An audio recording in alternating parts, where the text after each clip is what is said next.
Hello and welcome to our video summarising the novella Animal Farm. In this video, we'll look at important contextual information relating to the author himself, George Orwell, as well as context relating to the story itself. Then we'll look at the novella as a whole, summarising the story in a nutshell. We'll then look at key characters in the novella before we finish off by examining key themes. So let's get started.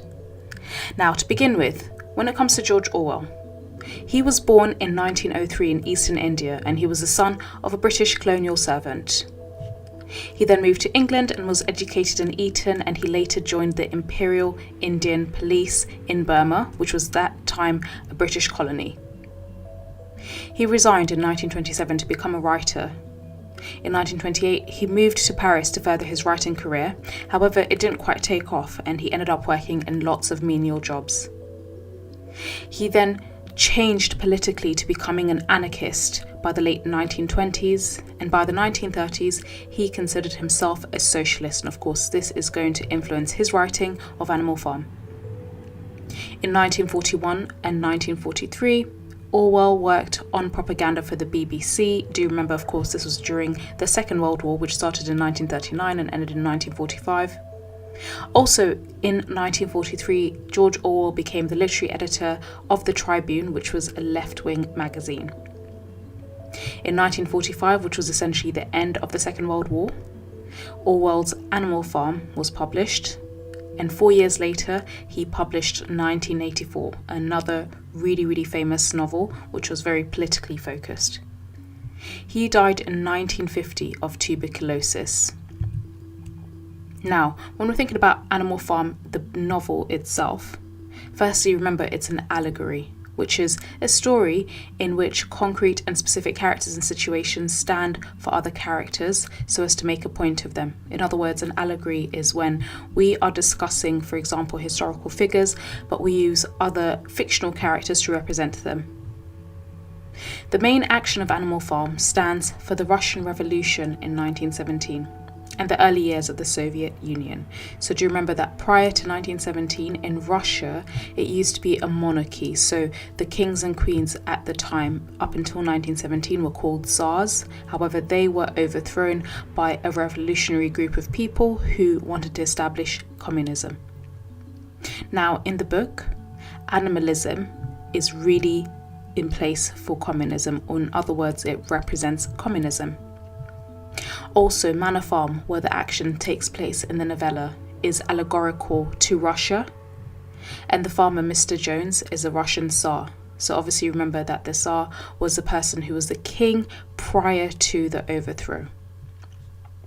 Old Major stands for either Karl Marx or Vladimir Lenin, and Snowball represents the intellectual revolutionary Leon Trotsky. Napoleon stands for Stalin, while the dogs are the KGB, which are the police service. The horses Boxer and Clover stand in for the proletariat, who are the working class, and of course, if these characters don't seem very familiar, they are going to be by the time we finish off.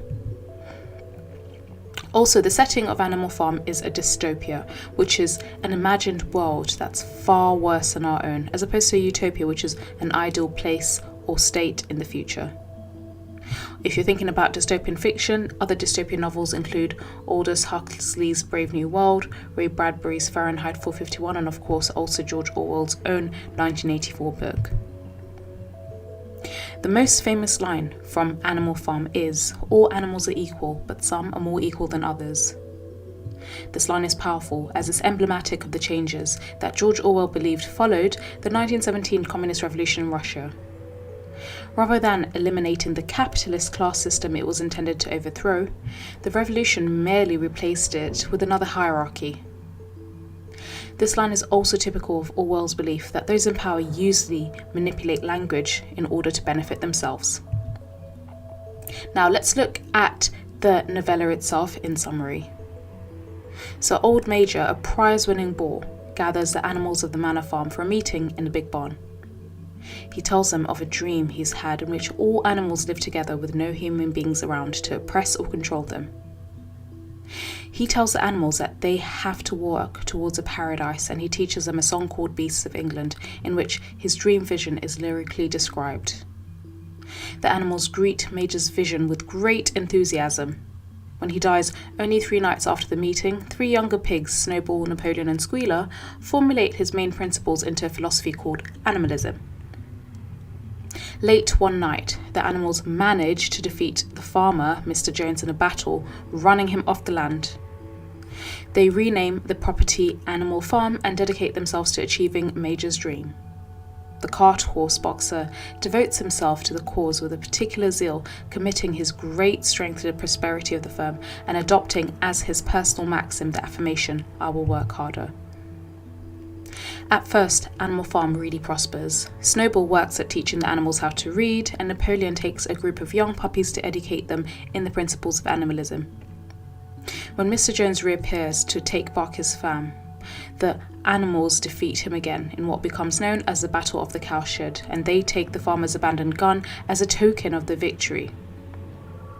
As time passes, however, Napoleon and Snowball increasingly quibble over the future of the farm, and they begin to struggle with each other for power and influence among the animals. Snowball concocts a scheme to build an electricity-generating windmill, but Napoleon solidly opposes the plan. At the meeting to vote on whether to take up the project, Snowball gives a passionate speech. Although Napoleon gives only a brief retort, he then makes a strange noise and 9 attack dogs, these are the puppies that Napoleon had confiscated in order to educate them, they burst into the barn and chase Snowball from the farm. Napoleon then assumes leadership of Animal Farm and declares that there will be no more meetings. From that point on, he asserts that pigs alone will make all of the decisions, however this is for the good of every animal. Napoleon then quickly changes his mind about the windmill, and the animals, especially Boxer, devote themselves and their efforts to completing it. One day after a storm, the animals find the windmill has been toppled and destroyed, and of course this is the windmill they worked so hard to create and to build. The human farmers in the area declare smugly that the animals made the walls too thin, but Napoleon claims that Snowball returned to the farm to sabotage it. He stages a great purge, during which various animals who have allegedly participated in Snowball's great conspiracy, meaning any animal who opposes Napoleon's uncontested leadership, meet instant death at the teeth of the attack dogs. With his leadership unquestioned, Boxer, for instance, has taken up a second maxim, Napoleon is always right. Napoleon begins expanding his powers, rewriting history to make Snowball a villain. Napoleon also begins to act more and more like a human being, sleeping in a bed, drinking whiskey, and engaging in trade with neighbouring farmers. The original animalist principles had strictly forbidden such activities, but Squealer, who is Napoleon's propagandist, justifies every action to the animals, convincing them that Napoleon is a great leader and he's making things better for everyone, despite the fact that common animals are still cold and hungry and overworked. Mr. Frederick, who's a neighbouring farmer, cheats Napoleon in the purchase of some timber and then attacks the farm and dynamites the windmill, which had been rebuilt at great expense. After the demolition of the windmill, a pitched battle ensues, during which Boxer receives huge wounds. The animals rout the farmers, but Boxer's injuries weaken him. When he later falls while working on the windmill, he senses that his time has come. One day, Boxer is nowhere to be found. According to Squealer, Boxer has died in peace after being taken to the hospital, praising the rebellion with his last breath. In actuality, Napoleon has sold his most loyal and longest-suffering worker to a glue maker in order to get money for whiskey. Years pass on Animal Farm, and the pigs become more and more like human beings, walking upright, carrying whips, and wearing clothes. Eventually, the 7 principles of animalism, known as the 7 commandments and inscribed on the side of the barn, become reduced to a single principle reading, "All animals are equal, but some animals are more equal than others." Napoleon entertains a human farmer named Pilkington at a dinner and declares his intent to ally himself with the human farmers against the labouring classes of both the human and animal communities. He also changes the name of Animal Farm back to Manor Farm, claiming that this title is the correct one. Looking in at the party of elites through the farmhouse window, the common animals can't no longer tell which are the pigs and which are the human beings. So now let's look at the characters in this novella. Let's start off with Old Major. So he's a wise and persuasive pig, and he inspires a rebellion with his rhetorical skill and ability to get the other animals to share his indignation at their treatment. When he announces that he wishes to share the contents of his strange dream with his companions, all the animals comply, demonstrating the great respect they have for such a major figure. His speech about the tyranny of man is notable for its methodical enumeration of man's wrongs against the animals. Old Major lists all of man's crimes and rouses the other animals into planning a rebellion. He leads them in singing Beasts of England, which is another demonstration of his rhetorical skills, for after he teaches the animals a song about a world untainted by human hands, the animals sing it 5 times in succession. However, the flaw in his thinking is that he places total blame on man for all the ills that the animals face. He believes that man is capable only of doing harm and that animals are capable only of doing good. This one-dimensional thinking ignores the desire for power inherent in all living things, which can only result in it being disproved. Also ironic is Old Major's admonition to the animals. Remember that, in fighting against man, we must not come to resemble him. This warning is of course ignored by Napoleon and the other pigs who, by the novel's end, completely resemble their human masters. Snowball is another main character, and he's the animal most clearly attuned to Old Major's thinking, and he devotes himself to bettering the animals in intellectual, moral and physical ways. He brings literacy to the farm so that the animals can better grasp the principles of animalism by reading the 7 commandments he paints on the barn wall. He also reduces the commandments to a single precept, 4 legs good, 2 legs bad, so that even the least intelligent animal can understand the farm's new philosophy. He is the thinker of the rebellion, and he shows great understanding of strategy during the Battle of the Cowshed, and while his various committees may fail, the fact that he attempts to form them reveals the degree to which he wants to better the animals' lives. His plan for the windmill is similarly noble, since its construction could give the animals more leisure time. The other important character is Napoleon. So while Jones's tyranny can be somewhat excused due to the fact that he's a dull-witted drunkard, Napoleon's can only be ascribed to his blatant lust for power. The very first description of Napoleon presents him as a fierce-looking boar with a reputation for getting his own way. Throughout the novel, Napoleon's method of getting his own way involves a combination of propaganda and terror that none of the animals can resist.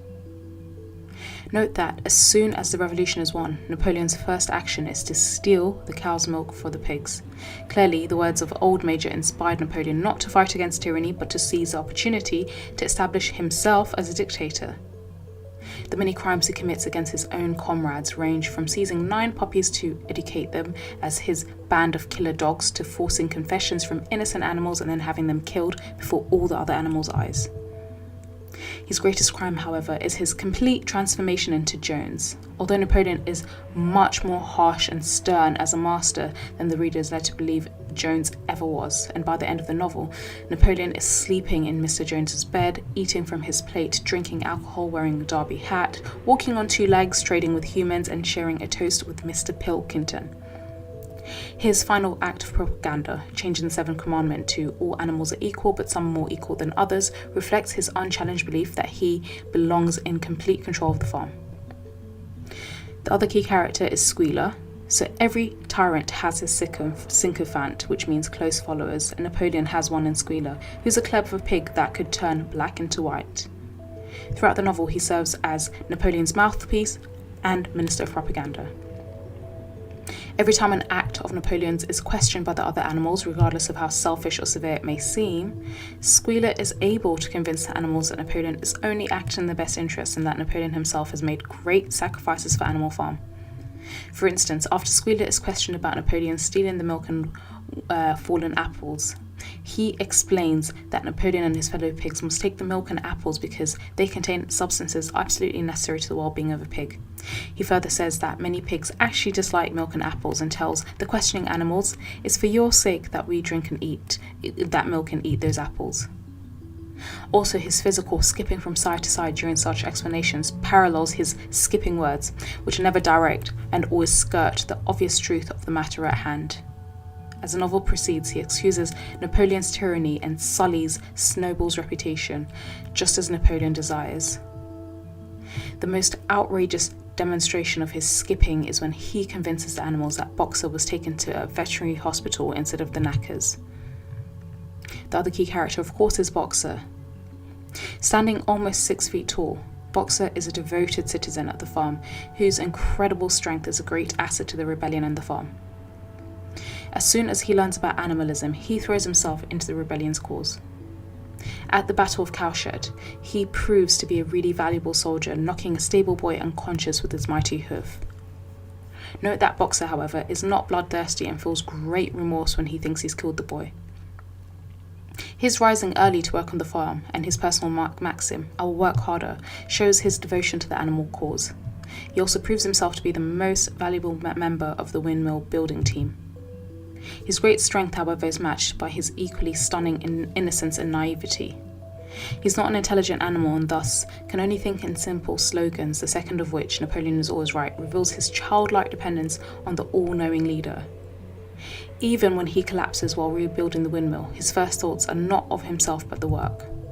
His hopes of retiring with Benjamin after his collapse display the extent of his innocence, since the reader knows that Napoleon has no intention of providing for an old, infirm horse. Even when he's being led to his death at the knackers, Boxer needs to be told of his terrible fate by Benjamin and Clover. He becomes wise to Napoleon's ways too late, and his death is another example of Napoleon's tyranny.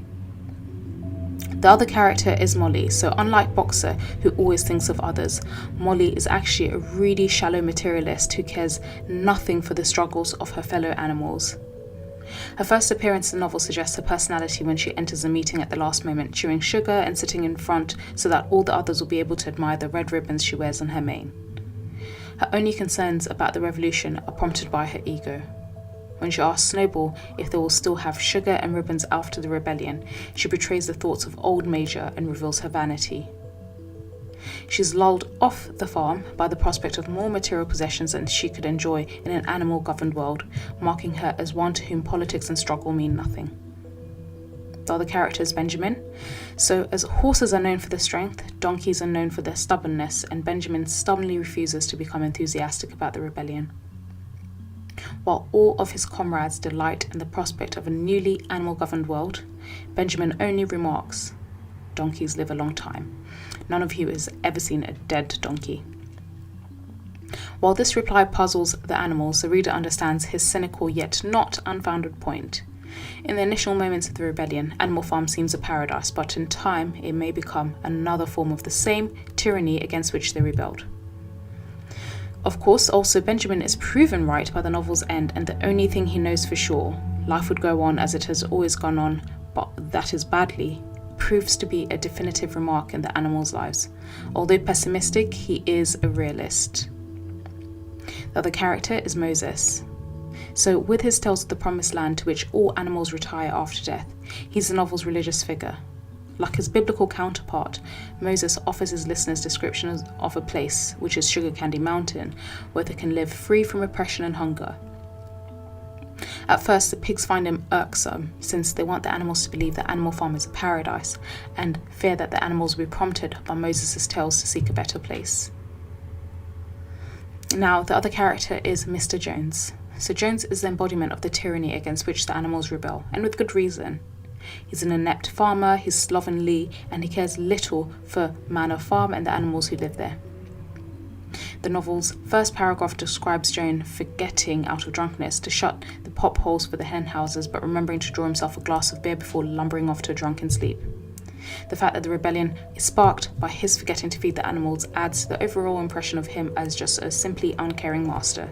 And for the remainder of the novel, he's portrayed as an impotent has-been, unable to reclaim his own farm and idling in a pub until his eventual death in an inebriate's home. Long after Jones has been driven from the farm, the pigs invoke his name to scare the other animals into submission. Squealer's question, "Surely, comrades, you don't want Jones back?" elicits a knee-jerk reaction in the animals, who fail to realise that spirit of Jones has returned despite the farmer's physical absence. Frederick is another important character, and he's a crafty owner of Pinchfield, a neighbouring farm. Frederick is perpetually involved in lawsuits and reveals himself to be a cutthroat businessman. Despite his offers of sympathy to Jones about the rebellion at his farm, he inwardly hopes that he can somehow turn Jones's misfortune to his own advantage. He attempts this by offering to buy a load of timber from Napoleon, but paying for it with counterfeit notes.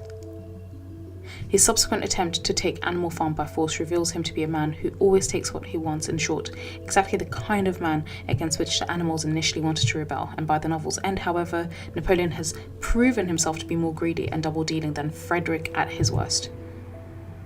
Pilkington is the other important character. He's the owner of Foxwood, a neighbouring farm in a disgraceful condition, and Pilkington becomes an ally to Napoleon. His alliance, however, has a rocky start when Napoleon changes the pigeon's message of death to Frederick to death to Pilkington, and Pilkington refuses to help when the farm is attacked by Frederick. However, Napoleon and Pilkington eventually reconcile, since they are in essence made of the same moral fibre and need each other to prosper.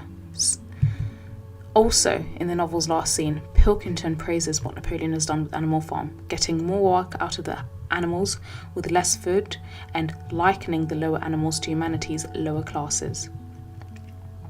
The final moments of the novel, when Pilkington and Napoleon each attempt to cheat the other at cards, shows that their friendship is simply a facade, as each is using the other to better swindle the other. Now, when it comes to important themes, the first is tyranny. So tyranny, broadly speaking, is satirized in Animal Farm. Despite when it comes to Napoleon, despite his seemingly altruistic motives, Napoleon is presented as the epitome of a power-hungry individual who masks all of his actions with the excuse that they are done for the betterment of the farm. His stealing the milk and apples, for instance, is explained by the lie that these foods are nutritional and this is essential for pigs who need the nutrients to carry on the managerial work. Also, Napoleon running Snowball off the farm is explained by the lie that Snowball was actually a traitor working for Jones and that the farm will fare better without him. Every time that Napoleon and the other pigs wish to break one of the 7 commandments, they legitimize the transgression by changing the commandment's original language, and whenever the farm suffers a setback, Napoleon blames Snowball's treachery, which the reader of course knows is untrue. Also, Napoleon's walking on 2 legs, wearing a derby hat and toasting Pilkington reflects the degree to which he and the other pigs completely disregard the plight of the other animals in favour of satisfying their own cravings of power. So, tyranny remains a dominant theme in this novella. The other theme is the role of the population. So, Orwell doesn't imply that Napoleon is the only cause of the Animal Farm's decline. He satirizes the different kinds of people whose attitudes allow people like Napoleon to succeed. He talks about Molly, whose only concerns are materialistic. Therefore, she, like people who are so self-centered, lack any political sense of understanding of what's happening around them. And of course, people like Napoleon use these kinds of people to succeed. Indeed, apolitical people like Molly, who care nothing for justice or equality, offer no resistance to tyrants like Napoleon. Also, Boxer is likened to the kind of blindly devoted citizen whose reliance on slogans prevents him from examining in more critical detail his own situation. So although Boxer is a sympathetic character, his ignorance is almost infuriating, and Orwell suggests that this unquestioning ignorance allows rulers like Napoleon to thrive. The other important theme is that of religion and tyranny. So Orwell strikes a satiric note on the idea of religion being the opium of the people, in Karl Marx's words, because, for instance, Moses the Raven talks of Sugar Candy Mountain, which is representative of heaven. And this originally annoys many of the animals, since Moses, known as a teller of tales, seems to be really unreliable, and at this point the animals are still hopeful for a better future and thus dismiss Moses' story of a paradise elsewhere. Yet, as their lives worsen, the animals start to believe him and they become docile. As long as there's a better place somewhere else, even after death, the animals will just trudge through their present lives. Thus, Orwell implies that religious devotion, viewed by many as a noble character trait, can actually distort the ways in which one thinks of his life here on Earth and maybe stop them from improving and seeking self-improvement on Earth. The other important theme is false allegiance, and this is the way in which people proclaim their allegiance to one another only to betray their true intentions at a later date. Directly related to the idea that the rulers of the rebellion, the pigs, eventually betray the ideals for which they presumably fought, This theme is dramatised in a number of relationships involving the novel's human characters. Pilkington and Frederick, for instance, only listen to Jones in The Red Lion because they secretly hope to gain something from the neighbour's misery. Similarly, Frederick's buying the firewood from Napoleon seems to form an alliance that's shattered when the pig learns of Frederick's forged banknotes. The novel's final scene demonstrates that despite all the friendly talk and flattery that passes between Pilkington and Napoleon, each one is trying to cheat the other. Of course, only one of the two is technically cheating, but Orwell doesn't indicate which one because such a fact is unimportant. Orwell satirises the modern times through this unusual setting. And according to Orwell, rulers like Napoleon will continue to grow in number and in power unless people become more politically aware and more wary of these leaders' noble ideals.